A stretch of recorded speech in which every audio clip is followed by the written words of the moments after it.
if we've not seen such strong move on the issue of terrorism, which has been revealed from the U.S. Congress, I don't think there's any reason to hold Nnamdi Kanu, because he has not done more than those who have connived to actually undermine the country's democracy, as we've had revelations in the U.S. Congress. I think this is time now to end the Nnamdi Kanu trial and let us have a negotiated peace. Breaking.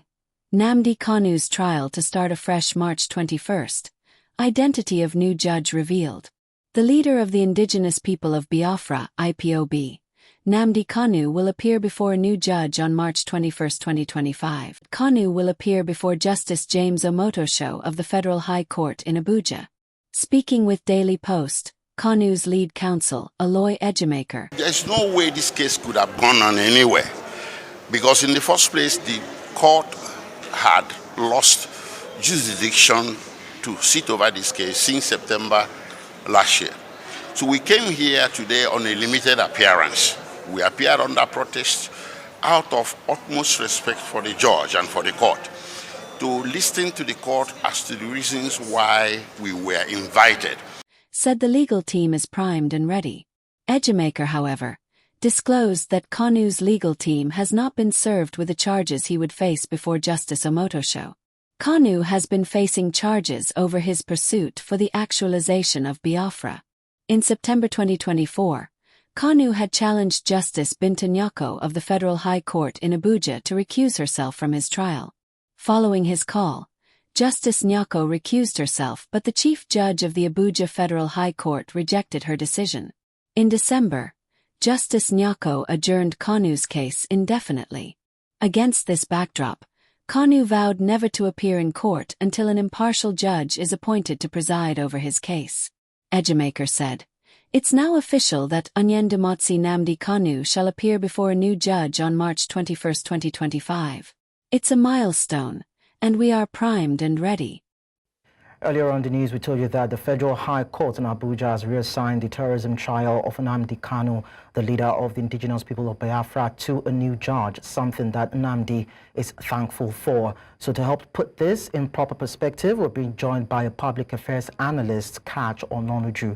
Mr. Ononuju, it's nice to have you around. I hope the network will be favorable this time.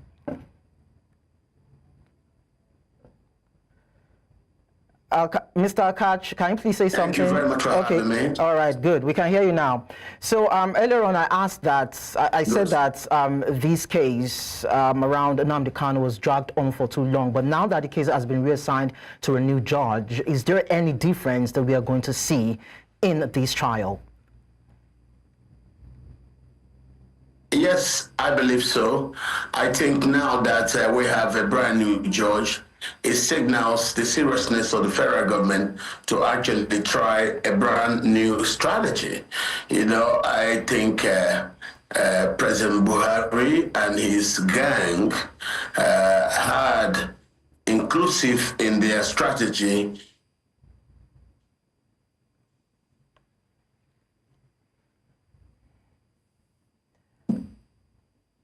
Mr. Ononuju? The use of, yes, I am here, I can hear you very well. Go ahead. If you can hear me, I mean that the strategy being deployed by the Buhari administration is totally different from that being told currently by the Tinubu administration. And so there is a need for a brand new judge and a new courtroom. Since I believe they want to go straight now to a negotiated release, and we can move forward. The government, after all, is not that very strong on the revelations that there are people who did undermine the country. If we've not seen such strong move on the issue of terrorism, which has been revealed from the U.S. Congress, I don't think there's any reason to hold Nnamdi Kanu, because he has not done more than those who have connived to actually undermine the country's democracy, as we've had revelations in the U.S. Congress. I think this is time now to end the Nnamdi Kanu trial and let us have a negotiated peace for everyone to rest. All right. Now, Kanu accused Justice Binta Nyako of bias. Any idea when and where the judge might have erred while presiding over his court trials?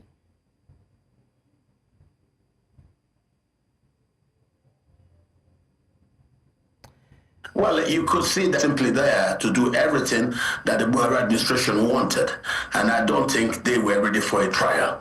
So since we have seen that the issue leading from the rendition of Mr. Kanu back to Nigeria, all caught up in legal quagmires, I think this is a very good chance for the Tinubu administration to right now deal with this thing decisively and resolve this peacefully and let Mr. Kanu go. But I also believe Mr. Kanu and those on his side should understand that there's a need for us to have a negotiated release in the same framework as Bodejo, Bedlo Bodejo, as Sasari Dokubo, as Owazirike, and that means when he goes, the issue of the Biafra Nana agitation should not rest, because if you look back in the East, you will see that a lot of the proxies who were working for the Biafra Nana agitators weren't actually working honestly for the Biafra issue. We can now see that these were all covert operators working with the Buhari administration. Even those doing the unknown government sting operation, we've now found them to have all gone to sleep the minute Buhari administration came to an end, telling you that there is a lot of truth in the words of Brigadier General Abacha in saying if the violence sustains for more than 48 hours, the government has a hand in it. So I believe the government's accusation from general public and those who know that they are involved in the staging of the non-government or sting operation simply tells you a lot around the Nnamdi Kanu trial is just a joke. So I think the government should let him go, but then he should agree that there will be peace and he will simply, like other people, go back home, and then everything that came with the Buhari administration should be considered to have come to a close. So that's what I'm thinking. All right, Mr. Kach, it was nice talking to you. Thank you so much for your time.